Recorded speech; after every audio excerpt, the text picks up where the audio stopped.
Alauddin Khilji.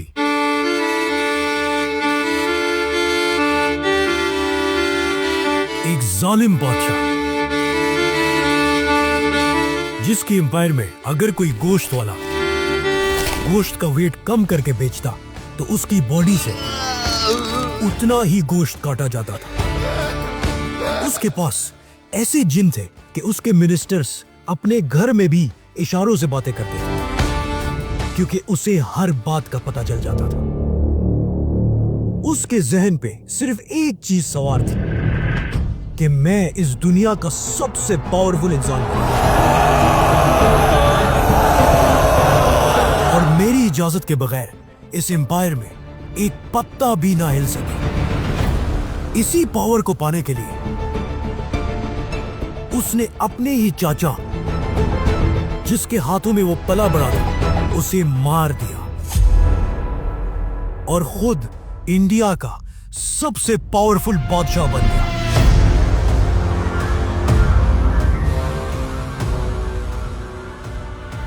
But wait, ये सब हुआ कैसे? इंडिया पर एक मुसलमान बादशाह मोहम्मद गौरी की नजर थी और वो किसी तरह भी इंडिया को फतह करना चाहता था। तो उसने इंडिया पर हमले शुरू किए और फाइनली उसने इंडिया को फतह कर लिया और यहां से इंडिया पर पहली बार मुसलमानों की हुकूमत स्टार्ट हुई और अगले 700 साल तक मुसलमानों ने इंडिया पे हुकूमत की। गौरी तो वापस चला गया लेकिन उसने अपने एक गुलाम जनरल को इंडिया का गवर्नर बना दिया। लेकिन जैसे ही गौरी फौत हो गया तो इसी गवर्नर ने इस एम्पायर को तोड़ दिया और इंडिया की पहली मुसलमान हुकूमत को स्टार्ट किया जिसका नाम था ममलूक सल्तनत। इस एम्पायर का सबसे बड़ा चैलेंज मंगोल था और नए लीडर ने मंगोल के डर से फौज को बढ़ाना शुरू किया। इसी टाइम दो भाइयों ने ये फौज ज्वाइन की, जलालुद्दीन और उसका बड़ा भाई। ये दोनों बड़ी तेजी से तरक्की करने लगे लेकिन एक दिन जलालुद्दीन का बड़ा भाई अचानक मर गया और उसका एक छोटा सा बेटा रह गया जिसको जलालुद्दीन ने ही पालना शुरू किया। और जब वो बड़ा हुआ तो जलालुद्दीन ने अपनी बेटी की शादी उसी से करा दी। इस लड़के का नाम था अलाउद्दीन खिलजी। अलाउद्दीन आराम आराम से अपने चाचा के साथ आर्मी में इन हो गया और उसका चाचा मिनिस्टर ऑफ वॉर बन गया, जिस तरह आज यूएस में मिनिस्टर ऑफ वॉर होता है। लेकिन एक दिन ममलूक एम्पायर का बादशाह माजूर हो गया और उसके 3 साल का बच्चा सुल्तान बन गया और इसी वजह से एम्पायर बहुत कमजोर हो गया। तो जलालुद्दीन ने उसे हटाकर खुद दिल्ली का नया सुल्तान बन गया। लेकिन कहा जाता है कि यहां से अलाउद्दीन खिलजी की जिंदगी का टर्निंग पॉइंट आ गया क्योंकि उसकी बीवी उसे हर टाइम जलील करती रहती थी और कहती थी कि तुम्हारी औकात क्या है? मैं एक शहजादी हूं और तुम एक मामूली से आदमी हो। एक दफा एक इलाका जिसका नाम कारा था, वहां के गवर्नर ने सुल्तान के खिलाफ बगावत कर दी तो सुल्तान ने उसे खत्म करने के लिए अपनी फौज भेजी। जैसे ही अलाउद्दीन को पता चला उसने एक मामूली सा कमांडर बनकर इस फौज को ज्वाइन किया और जैसे ही जंग शुरू हुई तो अलाउद्दीन फ्रंट लाइन पे बहुत ही बहादुरी के साथ लड़ रहा था और अलाउद्दीन की इसी बहादुरी की वजह से सुल्तान वो जंग जीत गया और सुल्तान उससे इतना इंप्रेस हुआ कि उसने अलाउद्दीन को उसी इलाके का गवर्नर बना दिया और कारा का पूरा कंट्रोल अब अलाउद्दीन के हाथ में आ गया। लेकिन वो बहुत टेंशन में था, ना तो उसके पास इतने पैसे थे और ना ही इतनी फौज और घर में भी उसकी कोई इज्जत नहीं थी। तो उसने सुल्तान से बगैर पूछे पास वाले सूबे पर हमला कर दिया और जंग जीत के उसे बहुत ज्यादा सोना और पैसा मिल गया। जैसे ही सुल्तान को पता चला उसने एक बहुत बड़ी फौज कारा की तरफ रवाना कर दिया। और अब अलाउद्दीन को पता था कि उसकी खैर नहीं है, क्योंकि सुल्तान उसे इस बार कभी माफ नहीं करेगा। लेकिन जब सुल्तान इतनी बड़ी फौज को लेकर नजदीक पहुंचा तो अलाउद्दीन ने उनसे मिलने अपने भाई को भेजा और उसे कन्विंस किया कि अलाउद्दीन अपनी हरकत पर बहुत ज्यादा शर्मिंदा है और अगर आप उससे नहीं मिले तो वो सुसाइड कर ले। इस बात पर सुल्तान ने अपनी फौज से कहा कि आप पीछे से आ जाओ और खुद कश्ती में अलाउद्दीन से मिलने चला गया। जैसे ही वो वहां पहुंचा तो अलाउद्दीन उसके पैरों में गिर गया। उसने अलाउद्दीन को उठाया और माफ करके गले लगाया, लेकिन यही सिग्नल था। अचानक पीछे से एक फौजी ने सुल्तान पर हमला कर दिया, जिससे सुल्तान जख्मी हो गया और कश्ती की तरफ भागने लगा। ओ जालिम, ये क्या किया तुमने? जैसे ही वो भागने लगा, एक दूसरे फौजी ने उस पर हमला किया और उसे मार दिया और लोगों में खौफ फैलाने के लिए उसका सर काट के पूरे इलाके में फिराया गया। और यहां से अलाउद्दीन ने अपने आप को इंडिया का नया सुल्तान डिक्लेयर किया।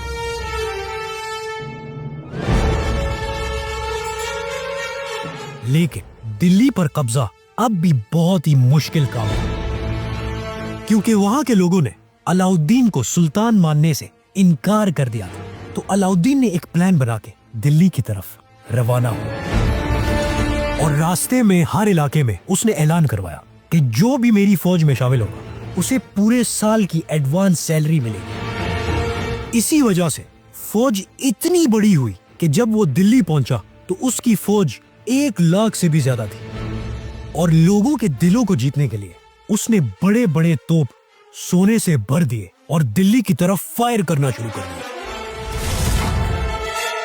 कहा जाता है कि उस दिन दिल्ली में सोने की बारिश होने लगी और इसी वजह से लोग सुल्तान के मरने का गम भूल गए और दिल्ली की आधी फौज खुद जाके अलाउद्दीन की फौज में शामिल हो गई और बड़ी आसानी से दिल्ली का नया सुल्तान अलाउद्दीन खिलजी बन गया।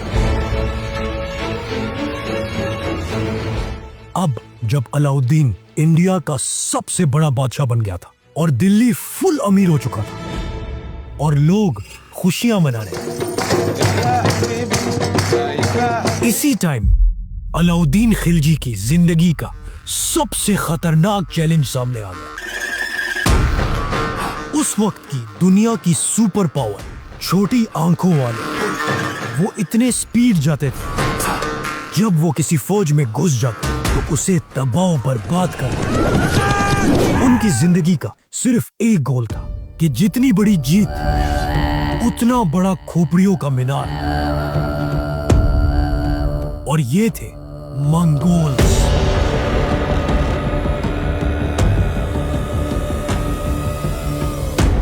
तकरीबन आधी दुनिया पे हुकूमत करने वाले मंगोल्स की नजर अचानक इंडिया पर पड़ी और इंडिया को इस वक्त सिर्फ एक बादशाह ही बचा सकता था, जिसका नाम था अलाउद्दीन खिलजी। तो उसने इंडिया की तारीख की सबसे पहली स्टैंडिंग आर्मी बनाई और इस आर्मी को स्ट्रॉन्ग बनाने के लिए उसने कैश सैलरी स्टार्ट की। हर फौजी की सिलेक्शन मेरिट से होती थी और करप्शन खत्म करने के लिए उसने एक नया सिस्टम बनाया कि हर फौजी का फेस डिस्क्रिप्शन लिखा जाता था और घोड़ों पर मार्क लगाया जाता था, जैसे आज गाड़ियों पर नंबर प्लेट्स हैं। और इस आर्मी को बेस्ट वेपन्स और सही ट्रेन किया जाता है। इस नए सिस्टम की वजह से कहा जाता है कि इस फौज को 5 लाख फौजियों ने ज्वाइन किया। अब जब अलाउद्दीन एक नया सिस्टम बना रहा था, इसी टाइम उसको खबर मिली कि एक बहुत बड़ी मंगोल फौज दिल्ली की तरफ फुल स्पीड आ रही है। तो अलाउद्दीन ने भी तैयारी शुरू कर ली और ये दोनों फौजें एक दूसरे के सामने आ गए। अलाउद्दीन ने अपनी फौज को 3 हिस्सों में डिवाइड किया। दरमियान में वो खुद खड़ा हुआ। एक तरफ उसने अपने सबसे वफादार जनरल जफर खान को खड़ा किया और दूसरी तरफ उसने अपने भाई को खड़ा किया। जैसे ही जंग स्टार्ट हुई, जफर खान ने बगैर पूछे हमला कर और दुश्मन को फुल ताकत के साथ मारने लगा। और मंगोल की फौज की एक साइड एकदम डर गई और पीछे भागने लगी। लेकिन जफर खान भी उनके पीछे जाने लगा। वो भागते जा रहे थे और जफर खान उनका फुल स्पीड पीछा कर रहा। लेकिन अचानक मंगोल की फौज रुक गई और जफर खान एकदम हैरान हो गया। जैसे ही उसने पीछे देखा तो उसे पता चला कि वो अपनी मेन फौज से बहुत दूर आ गया। और यही मंगोल की सबसे फेमस ट्रिक थी। वो भागे नहीं थे, उन्होंने जफर खान को फंसा लिया और मंगोल की बाकी फौज ने जफर खान को चारों तरफ से घेर लिया और वो फंस गया। इसी टाइम सबने अलाउद्दीन से कहा कि फौज भेजो और उसे बचाओ, लेकिन अलाउद्दीन ने कहा कि नहीं, क्योंकि वो बगैर ऑर्डर के गया है और मैं किसी की भी मदद नहीं करता जो बगैर मेरे ऑर्डर के काम करे, चाहे वो मेरा बेस्ट जनरल जफर खान ही क्यों ना हो। अब जफर खान को भी समझ आ गई कि मुझे बचाने कोई नहीं आएगा, तो उसने एकदम मुड़ के अपनी फौज को देखा और उनसे कहा कि अगर हम वापस भी चले जाएं तो अलाउद्दीन हमें कभी नहीं छोड़ेगा, क्योंकि हमने उसका ऑर्डर नहीं माना। और ये कहते ही उसने दुश्मन की तरफ देखा और अपनी पूरी ताकत के साथ हमला कर दिया। वो इतनी बहादुरी से लड़ा कि मंगोल उससे बहुत ज्यादा इंप्रेस हो गए। तो मंगोल के कमांडर ने उसे एक ऑफर दी कि हमारा साथ दो और हम तुम्हें दिल्ली का नया सुल्तान बनाएंगे। लेकिन उसने कहा कि मैं धोखा नहीं दे सकता और वो लड़ते लड़ते शहीद हो गया। अब जब मंगोल ने उसे खत्म कर दिया तो अलाउद्दीन ने अपनी बाकी फौज को रेडी कर लिया। जैसे ही जंग शुरू होने वाली थी, अचानक मंगोल जंग छोड़ के वापस चले गए। पता चला कि जफर खान ने उनके कमांडर को बुरी तरह जख्मी कर लिया था और वो मजीद नहीं लड़ सकते। और कहा जाता है कि वो कमांडर वापसी में जाते हुए ही रास्ते में मर गया। और ऐसे ही अलाउद्दीन ये जंग जीत गए और दिल्ली मंगोल से बच गई। मंगोल तो वापस चले गए थे, लेकिन अलाउद्दीन के पास बहुत बड़ी आर्मी रह गई थी और इतनी बड़ी आर्मी को अफोर्ड करना अलाउद्दीन के लिए बहुत बड़ा चैलेंज था। तो बजाय इसके कि वो आर्मी खत्म करता, उसकी नजर अचानक इंडिया की मार्केट पर पड़ी और उसने दुनिया की तारीख का एक नया इकोनॉमिक सिस्टम बनाया। घोड़े से लेकर एक आम सुई तक अब सारी प्राइसेस सुल्तान खुद कंट्रोल करने लगा। नए सरकारी गोदाम बनाए गए और ये ऑर्डर दिया कि कोई बिजनेसमैन भी सामान खुद स्टोर नहीं कर सकता। वो हर सुबह सरकारी गोदामों से सामान खरीदेगा और बेचेगा और ये सारा सामान बाहर से लाने के लिए सरकारी ट्रांसपोर्टर्स को रखा गया। तो क्या होना था, एक आम फौजी जिसकी सैलरी बहुत कम होती थी और आम लोग जो बहुत गरीब होते थे, अयाशी की जिंदगी गुजारने लगे। लेकिन कुछ अरसे बाद पता चला कि लोग ऑर्डर्स नहीं मान रहे और मार्केट में करप्शन भी हो रही है। तो सुल्तान ने इस सिस्टम को चलाने के लिए इंडिया की पहली इंटेलिजेंस एजेंसी बनाई। जिस तरह आज ISI और रॉ है, सबसे पहले उसने हर मार्केट के लिए एक कंट्रोलर अपॉइंट किया जो पूरी मार्केट को कंट्रोल करता था और हर दिन सारे दुकानदारों के रजिस्टर्स चेक करता था और सुल्तान को डेली रिपोर्ट देता था। इस कंट्रोलर पर नजर रखने के लिए एक इंटेलिजेंस ऑफिसर होता था। वो भी मार्केट की डेली रिपोर्ट डायरेक्ट सुल्तान को देता था। लेकिन सुल्तान को पता था कि ये ऑफिसर्स भी करप्शन कर सकते हैं। इन पे भी नजर रखने के लिए मार्केट में सीक्रेट जासूस होते थे जिनका किसी को पता नहीं होता था और वो भी डेली सुल्तान को रिपोर्ट देते थे। एक दफा सुल्तान ने एक छोटे से बच्चे को मार्केट भेजा और उसने दुकानदार से गोश्त खरीदा और वापस महल आ गया। सुल्तान ने कहा कि इस गोश्त का वजन चेक करो। जब उन्होंने वेट चेक किया तो पता चला कि वो तो कम है। और उसने दुकानदार को बुलाया और उसकी बॉडी से उतना ही गोश्त काटा जितना उसने कम बेचा था। बिजनेसमैन इस सिस्टम से इतना डर गए थे कि वो लोगों को ज्यादा सामान देने लगे कि कहीं कम ना हो जाए, वरना हमारी बॉडी से गोश्त कटेगा। कहते हैं कि दिल्ली में इतनी सस्ती चीजें मिलने लगी कि बाकी इलाकों से भी लोग दिल्ली आने लगे और कुछ अरसे बाद लोग भूल गए कि महंगाई भी कोई चीज होती है और सब ऐसा ही चलता रहा। लेकिन एक दिन कुछ लोग अलाउद्दीन के दरबार में आए। उनके कपड़े फटे हुए थे और उनकी बॉडी से खून निकल रहा था। तो अलाउद्दीन ने पूछा कि आप कौन हो, आपको क्या हुआ है? तो उन्होंने बताया, हम बिजनेसमैन हैं और बहुत दूर से आए हैं, लेकिन हमें आपकी गेट पे डाकुओं ने लूटा है और हमारी औरतों को किडनैप करके जंगल में चले गए। आप किस मुंह से अपने आप को अलेक्जेंडर द सेकंड कहते हैं जब हम आपकी गेट पे भी सेफ नहीं है? खिलजी ने उनको जवाब नहीं दिया, बल्कि अपने इंटेलिजेंस ऑफिसर को इशारा किया। ऑफिसर ने फौरन जासूस भेजे जिनसे पता चला कि डाकू दिल्ली के चारों तरफ जंगल में छुपे हुए और वहीं से हमला करते। डाकू भूल गए थे कि उन्होंने किस से फड्डा लिया है। अलाउद्दीन खिलजी तो वो है जिसने मंगोल की खोपड़ियों का मीनार बनाया था, तो ये तो सिर्फ मामूली से डाकू थे। अलाउद्दीन ने अपनी फौज को हुक्म दिया कि इन डाकुओं को तबाह बर्बाद कर। फौज ने सबसे पहले जंगलों को काटना शुरू किया कि आज के बाद कोई डाकू भी यहां ना छुप सके। और ऐसा करते करते 3000 डाकू उनके हाथ आए। फौज ने 3000 डाकुओं के सर काटे और उनकी बॉडी को सारे रास्तों पे लटकाया गया।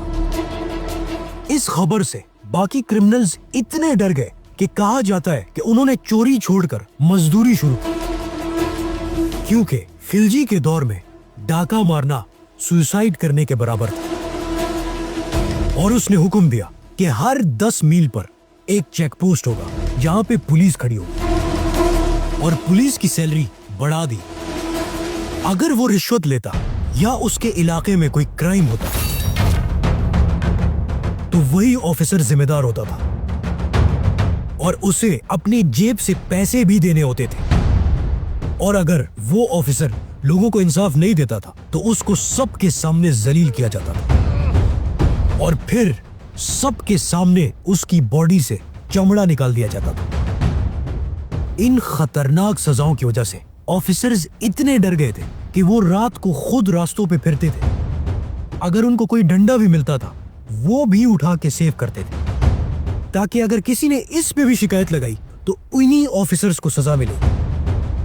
और कहा जाता है कि इतना अमन आ गया था कि एक लड़की अगर अपने सर पे सोने का टोकरा लेके रास्ते पे जाती थी तो उसकी तरफ कोई आंख भी उठा के नहीं देख सकता था। इस नए सिस्टम से बहुत ज्यादा अमन और खुशहाली आ गई थी। एक दिन अलाउद्दीन शिकार पे गया। इतने में वो शिकार करते हुए अपने गार्ड से थोड़ा दूर चला गया।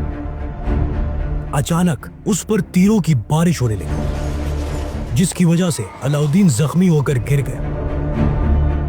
यह हरकत उसके भाई के बेटे ने की थी। वो सीधा फौज के पास गया और उन्हें कहा कि अलाउद्दीन मर गया है और मैं हूं आपका नया सुल्तान। लेकिन फौज ने उसे कहा कि हम तब तक नहीं मानेंगे जब तक तुम अलाउद्दीन का सर हमें नहीं दिखा। अचानक उन्होंने पहाड़ की तरफ देखा तो अलाउद्दीन ने एकदम अपना हाथ उठाया और उनको पता चल गया कि अलाउद्दीन जिंदा है। तो क्या होना था, अलाउद्दीन ने इस बागी के सारे खानदान का नामो निशान मिटा दिया। लेकिन इसकी वजह से अलाउद्दीन बहुत डिस्टर्ब हो गया था और उसने अपने जासूसों से पता करवाया कि इतने डर के बावजूद भी लोग बगावत कैसे कर लेते हैं। उन्होंने बताया कि असल में एक तो लोग जब शराब पीने के लिए जमा होते हैं तो आपस में आपके खिलाफ साजिश करते हैं। तो अलाउद्दीन ने हुक्म दिया कि आज के बाद पूरे इंडिया में शराब बैन होगी।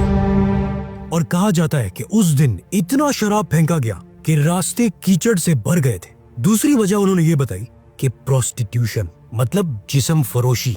अलाउद्दीन ने एकदम हुक्म दिया कि इन सब औरतों की शादी कराओ और जिसने भी जिना किया तो उसे नामर्द बनाया जाएगा।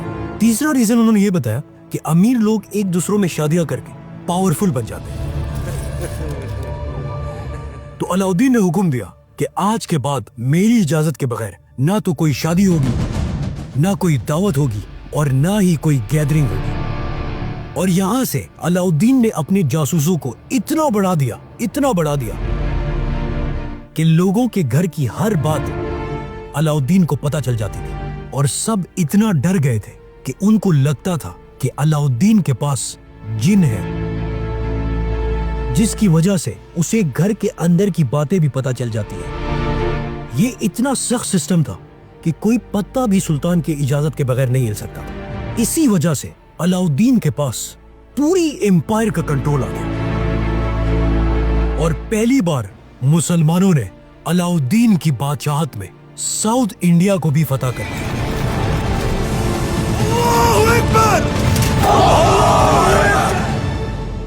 अब मुसलमान इंडिया के सुपर पावर तो बन गए थे, लेकिन इस्लाम इंडिया पहुंचा कैसे? ये कहानी बड़ी इंटरेस्टिंग होने वाली है। आज से 1300 साल पहले एक 17 साल के लड़के ने इंडिया पर हमला कर दिया, जिसका नाम था मोहम्मद बिन कासिम। सब्सक्राइब।